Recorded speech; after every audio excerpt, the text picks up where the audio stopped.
Imagine trusting someone with your retirement savings, billions of dollars meant to take care of you when you're old. Now imagine the company protecting that money was secretly using confidential information to win more business behind your back. This isn't a movie plot. This is happening right now in 2026 inside one of the world's biggest accounting firms. And the worst part? This is the second time in just 3 years that this exact same company has been caught doing something eerily similar. This is the story of KPMG Australia, one of the so-called Big Four accounting giants, the same type of firm trusted by governments, banks, and pension funds managing hundreds of billions of dollars. And in 2026, it became the center of a scandal that's shaking the entire accounting industry to its core. Let's start with what these firms actually do, because it matters for understanding why this scandal is so serious. KPMG is one of the Big Four, alongside Deloitte,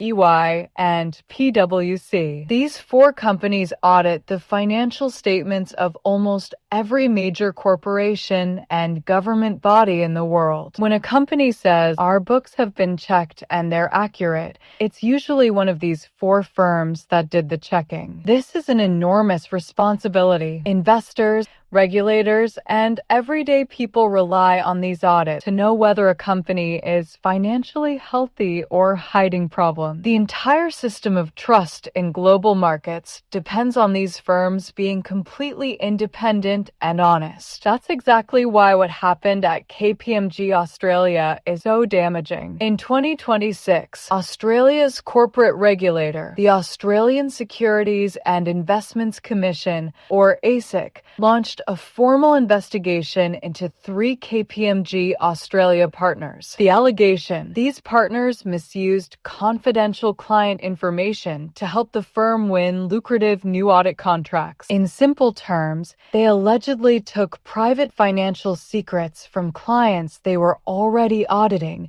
and used those secrets as leverage to win even more business. Think about how serious this is. An audit firm is supposed to be a neutral, trustworthy outsider, like a referee in a football match. If the referee starts using insider knowledge to benefit themselves or favor certain players, the entire game becomes meaningless. That's essentially what whistleblowers are alleging happened here. The fallout was immediate and severe. Within days of the investigation becoming public, KPMG Australia's CEO resigned. Their audit chief, the most senior person responsible for overseeing the integrity of every audit the firm performs, also resigned. When the two most powerful people at a company suddenly step down right as a scandal breaks, it sends a very clear message to the public. But this story gets even more uncomfortable when you zoom out. This isn't the first time a Big Four firm has been caught in exactly this kind of scandal. Just 3 years earlier, in 2023, KPMG's biggest rival, PwC Australia, was rocked by an almost identical scandal. PwC partners were caught sharing confidential government tax policy information with corporate clients,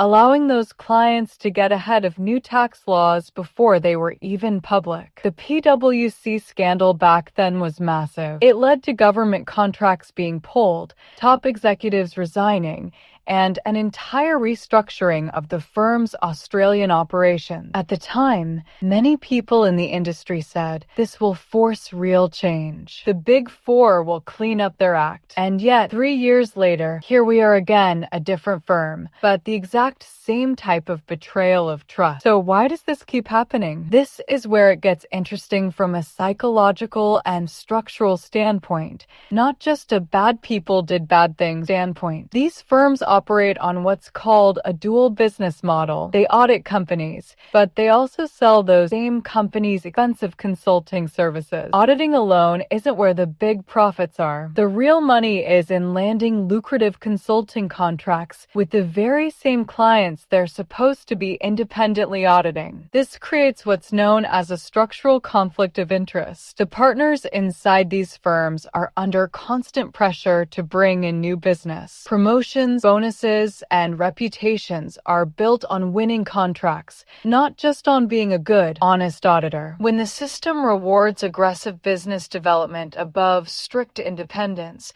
it creates exactly the kind of temptation that leads to scandals like this one. There's also a psychological factor at play that shows up again and again in these corporate scandals, something researchers call moral disengagement. When people are deeply embedded inside a system, surrounded by colleagues doing similar things, it becomes easier to rationalize crossing ethical lines. It's not that individual partners wake up and decide to be corrupt. It's that small compromises build up slowly, each one feeling justifiable in the moment, until suddenly they've crossed a line that looks obvious from the outside. Now let's talk about the real-world damage. The Reserve Bank of Australia, the country's central bank, had been using KPMG for a whistleblower hotline service. After the scandal broke, the bank's governor publicly stated they would not be reappointing KPMG to that role. Think about the irony. A firm caught misusing confidential information was literally running the service, meant to protect whistleblowers who report misconduct. Major pension funds managing tens of billions of dollars in retirement savings for everyday Australians also began reviewing their relationships with KPMG. One fund worth over 100 billion Australian dollars publicly stated it was seeking more information about the scandal before deciding whether to continue using the firm. When pension funds, the money meant to support people's retirements, start asking questions, that's when you know a scandal has crossed from bad headline into real financial consequence. So what's the actual lesson here? It's tempting to just say these companies are corrupt and move on. But the more useful lesson is about incentive structures. Whenever an organization profits more from breaking trust than from keeping it, and whenever the people inside face constant pressure to win new business at any cost, scandals like this become almost inevitable. Not because individuals are uniquely evil, but because the system itself rewards the wrong behavior. This also raises a bigger question for anyone watching from outside the corporate world. How much of our financial system actually relies on trust that isn't independently verified? Every time we see a headline like this, Enron, WorldCom, PwC, and now KPMG, it's a reminder that the institutions we assume are checking the checkers are run by people facing the exact same pressures and temptations as everyone else. As of now, the KPMG investigation is still ongoing. We don't yet know the final outcome, whether the partners involved will face criminal charges, whether KPMG Australia will face the kind of restructuring PwC went through,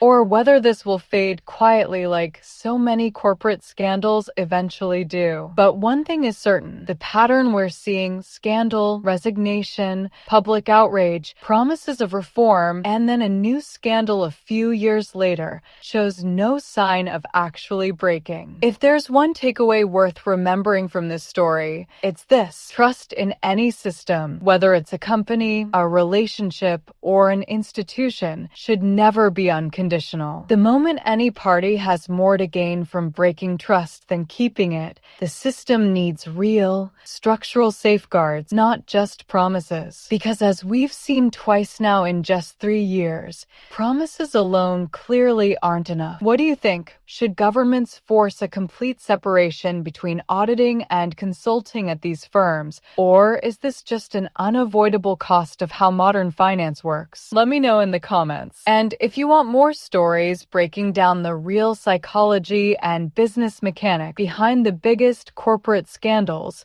make sure you're subscribed because there's always another one coming.